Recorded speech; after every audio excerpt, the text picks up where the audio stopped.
네, 안녕하세요. 원투펀치 크뷰 시간입니다. 자, 오늘 원투펀치 크뷰를 오랜만에 맡게 된 축구 해설위원 이명철입니다. 크뷰를 통해서 다뤄볼 K리그1의 주요 이슈 그리고 주요 장면은요, 대전 하나시티즌이 주제가 될 겁니다. 자, 우선 8월이 되면서 대전 하나시티즌이 말도 안 되게 달라졌죠. 그 결과 잔류를 확정하게 됐는데요. 대전은 어떻게 잔류할 수 있었을지, 과연 무엇이 달라졌을지 오늘 크뷰를 통해서 함께 살펴보도록 하겠습니다. 대전이 흐름을 탔던 후반기 때 경기들을 보면요, 빌드업 시에는 주로 4-4의 기반으로 포메이션을 짰기 때문에 빌드업 시에도 자연스럽게 센터백 2명의 풀백이 한 단계 올라간, 그래서 중앙 미드필더와 풀백이 센터백과 골키퍼의 패스를 받을 수 있는 구조를 띠는 2-4 형태의 빌드업을 할 때가 많았습니다.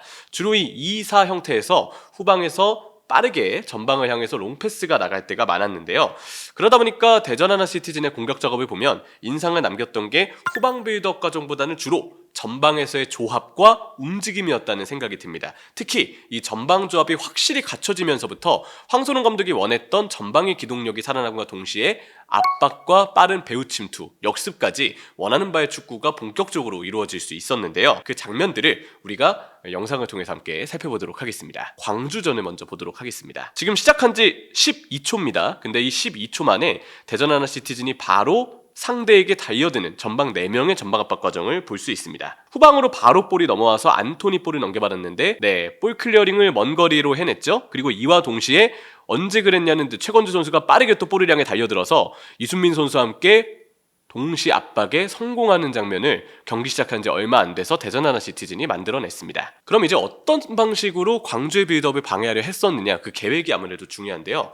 광주가 빌드업을 할 때 대전은 전방으로 광주의 백4나 아니면 빌드업을 주도하는 센터백들을 바로 압박을 했던 게 아닙니다. 물론 상황에 따라서는 경기 시작 극초반에는 그 센터백들까지도 아주 집요하게 골키퍼까지 압박하는 모습을 보여주긴 했었지만 대부분의 시간 동안 대전은 하나의 컨셉에 집중하면서 압박을 가져갔는데요. 자, 한번 볼까요? 자, 마사 선수가 위에 있고 파트너 김준범 선수는 마사 선수에게 올라갈 것을, 중앙으로 좀 위치해 줄 것을, 압박해 줄 것을 지시하면서 똑같은 등번호 14번의 광주 빌드업의 코어죠, 정호연 선수를 1대1로 쫓아다닙니다. 정호연은 앞 빌드업에 참여할 수 없게 됩니다. 왜냐하면 김준범 선수가 1대1로 쫓아다니다 보니까 패스를 건네받을 수가 없어요. 그 옆에 있는 문민서 선수가 정호연 선수를 대신해서 변준수 선수의 볼을 받기 위해서 내려왔는데 그 문민서 선수에게는 이미 중앙 미드필더 밥신 선수가 달라붙어 있었습니다. 대전은 광주의 3선에게 볼이 가는 순간, 센터백의 그 윗단계로 볼이 가는 순간부터 효율적으로 1대1 압박을 해서 최대한 중앙에서 상대의 볼을 끊어내자라는 것이 이날 경기 압박의 컨셉이었다는 점을 알 수 있습니다. 그리고 밥신이 볼을 넘겨받고 마사에 이어서 윤도현까지 빠른 템포의 역습을 가져갔던 대전 하나시티즌이었습니다. 자, 이때 광주의 빌드업은 이제 이 등번호 27번의 김진호 선수가 오른쪽 풀백이지만 미드필더에 가깝게 앞서 말씀드렸던 3선의 역할을 수행하기 위해서 안쪽에 들어와 있었는데요. 센터백 밑쪽에 볼을 받는 거의 3선 미드필더와 같은 배치, 물론 김진우 선수의 위치는 풀백이지만 지금의 역할은 센터백의 꼭지점 형태에 가장 가까운 위치에 지금 김진우 선수가 서 있기 때문에 사실상 김진우 선수가 정호연, 문민선보다도 수비형 미드필더, 3선 미드필더의 역할을 수행하고 있는 장면이라고 볼 수 있습니다. 재빠르게 김준범 선수가 김진우 선수를 압박하기 위해서 달려들죠. 그 결과 김진우 선수가 앞을 바라볼 수 없는 상태에서 백패스를 하게 되고 광주는 지금 미드필더를 사이여서 볼을 전개할 수 있는 길 자체가 열리지 않는 겁니다. 전체적으로 압박 라인을 끌어올려서 공격 자원들이 이제 센터백까지도 압박을 하는, 더 높은 위치까지 압박을 하는 시도를 이날 대전이 여러 차례 보여줬습니다. 자, 그리고 이제 서울전으로 넘어가겠습니다. 서울전도 경기 시간이 지금 4분 50초, 심지어 대전이 일찍 선제골을 넣었는데도 그런데도 압박 강도를 초반에 낮추지 않았습니다. 지금도 보면 최건주, 밥신, 김준범까지 3명이 지금 이미 서울의 중앙 미드필더 2명을 지금 체크하고 있고, 이날은 윤도영 선수 대신에 오른쪽 윙으로 김승대 선수가 나왔는데 김승대 선수가 상대 풀백에게 볼이 가니까 재빠르게 측면으로 붙어서 압박할 채비를 하고 있습니다. 마사와 김승대가 이렇게 위쪽에 상대 수비진에게 압박을 가할 수 있었던 이유는 그 아래쪽에 밥신과 김준범, 최건주 선수 3명이 상대 중앙 미드필더 2명을 에워싸고 있었기 때문에 중앙은 이미 포위를 했구나, 그럼 우리는 상대 후방 자원들을 괴롭히자, 더 위쪽의 압박에 참여할 수 있었던 거죠. 초반부터 대전의 압박 강도는 대단했습니다. 결국 볼을 끊어내고 최건주의 원터치 패스에 이어서 마사의 드리블, 그리고 마사의 건네준 패스를 최건주 선수가 재치있게 뒷발로 마무리 짓는 두 번째 골을 이날 경기 터트리는 데 성공을 했었고요. 자, 이제 이 공격진들이 전방 압박하는 과정에 이어서 역습을 이끄는 과정도 보도록 하겠습니다. 자, 서울전부터 출발합니다. 볼을 후방에서 받고 있고 대전의 이 빌드업 전형은 센터백 2명의 2-4-4 형태, 배치 자체가 지금 2-4-4라고 보시면 됩니다. 김준범 선수가 내려와 있고 반대로 오른쪽 풀백이 전진을 하면서 이제 전방의 4명 구조를 좀 취한 상황인데요. 롱패스가 나가고 이때 이미 지금 상대 수비 사이 공간으로 대전의 전방 자원들이 뛰어들어갈 채비를 마쳤습니다. 특히 최건주 선수는 이미 오른쪽 풀백의 뒷공간을 보다 더 빠른 속도의 침투를 끊으면서 볼을 넘겨받을 수 있는 공간 자체를 확보를 해놨었고요. 그러면서 마사 선수에게 볼이 갔고 마사가 사뿐하게 마무리를 지으면서 이날 대전이 이른시가 선제골을 뽑아냈습니다. 네, 이 장면에서도 2-4 형태의 빌드업을 일단 자기 진영에서 만들고요. 센터백 김현우 선수의 롱패스였습니다. 이때 마사가 내려와서 볼을 받아주고 그때 상대 센터백이 따라 나오면 상대 미드필더나 센터백이 따라 나오면서 자연스럽게 수비가 따라 나오면서 지금 수비와 미드필더의 공간이 서울은 넓게 벌어져 있죠. 그리고 자연스럽게 파트너인 김준범 선수에게 볼을 넘겨받고 직접 드리블할 수 있는 정말 넓은 공간이 주어졌습니다. 그래서 김준범 선수가 볼을 몰고 올라올 때 최건주는 왼쪽으로 빠지고 김승대는 오른쪽으로 빠지면서 상대 최후방 수비수 지금 3명만 남아있죠. 그 3명이 비워두는 공간을 적재적소에 포착을 해서 달려들었고요. 김준범이 볼을 넘겨주고 김승대가 올려줄 때 다시 김준범이 재차 뛰어들어가면서 헤더를 시도했는데 골이 나오진 않았지만 상당히 대전이 잘 만들어낸 4명의 공격 자원들이 약속된 움직임을 가져가면서 준비된 형태를 보여줬던 공격 과정을 이 과정에서 만들어졌다고 볼 수 있겠습니다. 다음은 광주전을 보겠습니다. 이 장면에서는 이제 최건주 선수의 성향을 역시 얘기하지 않을 수가 없는데요. 안토니 롱패스를 올렸을 때 오히려 중앙으로 들어오게 선호하는 최건주 선수가 왼쪽을 비워둔 채 중앙에 들어와 있고 그걸 눈치챈 마사 선수가 아래로 내려왔다가 오히려 최건주가 비워둔 왼쪽 공간으로 빠져들어가는 움직임을 가져가죠. 이 4명의 움직임을 보면 기본적으로 투톱에 위치한 마사와 김준범은 활동량이 많기 때문에 주로 아래로 내려와서 볼을 넘겨받을 때가 많고 그때 최건주와 윤도영 아니면 김승대는 중앙으로 들어오게 선호하기 때문에 그때 오히려 중앙으로 들어와서 상대 센터백이나 센터백과 윙백 사이의 하프 스페이스를 직접 침투해 들어가는 상황들이 많았습니다. 그리고 김준범 선수는 아예 내려와 있었기 때문에 지금 볼이 상대 수비로부터 클리어링이 되면서 세컨볼이 튄 상황이잖아요. 근데 김준범이 만약 내려와 있지 않았고 그냥 공격 스위치를 지키고 있었다면 이 세컨볼은 오롯이 광주 선수들의 소유가 됐겠죠. 그래서 다음 상황까지 집요하게 문민서 선수로부터 김준범 선수가 압박을 했고 그 볼을 결국 살려내면서 대전이 바로 공격 상황을 만들어가는 게 가능했던 장면이었죠. 이 장면에서는 이순민 선수의 또 진가가 드러납니다. 이순민 선수가 백4를 보호하기 위해서 저는 이순민의 후반기 활약을 정말 말 그대로 쓸어담아줬다라고 좀 이야기를 하는데 이 장면이 딱 그랬어요. 광주에게 연거퍼오는 기회들을 말 그대로 지워버렸던 쓸어담아줬던 이순민 선수였고 밥신이 볼을 넘겨받고 이걸 최건주가 또 중앙에서 최건주 선수가 공을 건네봤죠. 여기서는 이제 최건주 선수의 주고 들어가는 속도를 통해서 얼마나 빠른 선수인지를 느끼면 될 것 같은데 지금 볼 주고 넘겨 들어갈 때 워낙 빠르게 침투를 가져갔기 때문에 그대로 왼쪽 뒷공간의 공간을 오롯이 본인의 몫으로 차지했었습니다. 그리고 안쪽으로 들어와서 본인이 가장 선호하는 중앙을 바라보고 슈팅까지 최건주 선수가 날카로운 중거리 슛을 시도했었고요.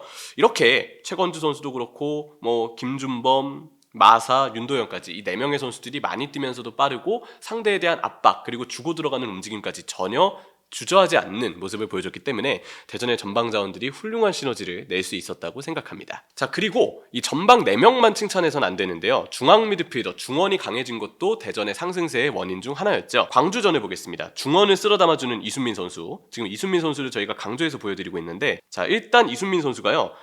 지금 김준범 선수가 위로 올라가서 상대 이 센터백들 볼배급을 압박하려는 구조를 취하고 있습니다. 아무래도 김준범 선수의 기본 위치는 마사와 같은 투톱에 있기 때문에 당연히 김준범이 매 순간마다 아래로 내려와 있을 수만은 없거든요. 보통의 상황이라면 김준범이 아래로 내려와서 정우현이나 문민서를 막으려고 했을 텐데 이 장면은 오히려 김준범 선수가 위로 올라가 있었고 그에 따라서 후방에 3선에 내려와 있는 정우현 선수에 대해서는 추가적으로 대전의 밥신이나 이순민 선수가 올라와서 체크를 해야 됐던 상황이었습니다. 자, 그리고 다음 장면에서는 이거는 밥신의 반칙 유도가 대단했습니다.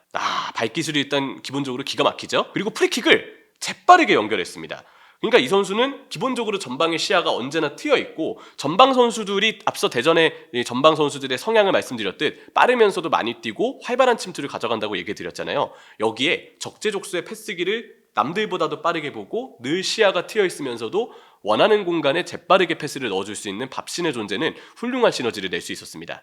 그 결과 최건주 선수가 1대1 찬스를 놓치긴 했지만 정말 훌륭한 기회를 밥신 선수가 이 프리킥 상황을 빠르게 전개하면서 만들어냈었고요. 자, 그리고 이 장면에서는 지금 김준범 선수가 마사보다 내려와서 빌드업에 참여했습니다. 이게 앞서 말씀드렸던 광주가 센터백 위에 3명의 선수를 올려보내면서 중앙 3명, 후방 2명 이러한 형태로 빌드업을 좀 참여하는 그 구조가 지금 딱 나온 건데요. 김준범이 내려와 주면서 중앙에서 볼을 넘겨받을 수 있는 광주 선수 3명에게 1대1로 대전 선수들이 모두 다 체크를 하고 있죠. 여기서 밥신이 압박을 하면서 볼을 끊어내고 그와 동시에 대전 선수들이 압박에 성공하니까 압박에 참여했던 선수들이 모두 다 위쪽으로 뛰쳐나갑니다. 바로 역습이 시도됐고 슈팅까지 마무리 지었던 장면이었죠. 상대 3선에게 볼이 가면 그 즉시 압박이 가해지는 그 3명 김준범이 내려와주면서 숫자를 채워주고 여기에 밥신과 이순민까지 얼마나 같이 이 3명의 선수들이 상대 3선을 압박하는데 훌륭하게 참여했는가를 방금 장면을 통해서도 느낄 수 있었습니다. 자, 서울전으로 넘어오겠습니다. 이건 다시 봐도 놀라운데요. 후방에서 밥신 선수가 압박을 강하게 받고 있는 상황은 아니었지만 지금 카메라도 미처 포착하지 못했던 패스기를 이 먼 거리에서 밥신 선수가 보고 있었어요. 그 패스길은 바로 최건주 선수를 향한 패스길이었습니다. 운전의 순간 뛰어들어갈 선수가 부족할 때 그때 왼쪽에 최건주가 오히려 마사와 위치를 바꿔서 중앙에 자리 잡아 있었거든요. 그리고 그 최건주 선수가 준비됐다 싶었던 타이밍에 밥신 선수가 양질의 패스를 건네줬죠. 최건주 선수의 그리고 위력적인 슈팅까지 나왔고요. 밥신의 패스 능력, 패스길 보는 능력이 다시 한번 대단하게 느껴진 장면이었습니다. 자, 그리고 다음 상황. 이거는 세트피스입니다. 세트피스를 짧게 연결했고 밥신이 두 번의 터치, 투 터치만에 지금 먼 쪽에 있던 김현우 선수를 향한 패스기를 봤었어요. 그리고 최건주 선수의 좋은 드리블 위에 슈팅까지 나왔는데 이게 이 당시 경기에서는 이제 결국은 오프사이드가 선언되면서 없었던 장면으로 처리가 됐지만 나중에 리플레이가 나오고 나서 보니까 온사이드 같더라고요. 그만큼 김현우 선수의 뛰어들어가는 위치를 바로 밥신 선수가 투터치만에 발견하고 양질의 패스를 건네면서 대전이 또 템포를 살려서 순식간에 세트피스 상황을 마무리 지을 수 있었던 좋은 또 공격 시도를 보여줬습니다. 이 중심에는 역시 밥신 선수가 있었고요. 자, 그리고 빼놓아선 안 될 이창근 효과가 있습니다. 이창근 골키퍼의 선방 장면들을 볼 텐데요. 광주가 한 골차로 뒤지고 있었고 모처럼 광주가 공격 진영으로 선수들을 많이 올려보냈습니다. 이 헤더 아주 좋았는데 지금 보면 거의 라인을 들어갈 것 같은, 라인 안으로 들어갈 것 같은 공을 거의 건져낸 것과 다름없는 선방을 이창근 골키퍼가 보여줬고요. 뒤이어서 광주의 프리킥 상황. 아사니가 자꾸 이걸 또 막아내면서 대전의 위기 상황을 이창근 골키퍼가 구해냈습니다. 단순히 이 두 장면만 꼽아왔는데 사실 올 시즌 대전의 경기를 쭉 보신 분들은 매 경기마다 비창근의 말도 안 되는 선방들, 슈퍼세이브들이 많았다라는 점을 확인하실 수 있을 것 같고요.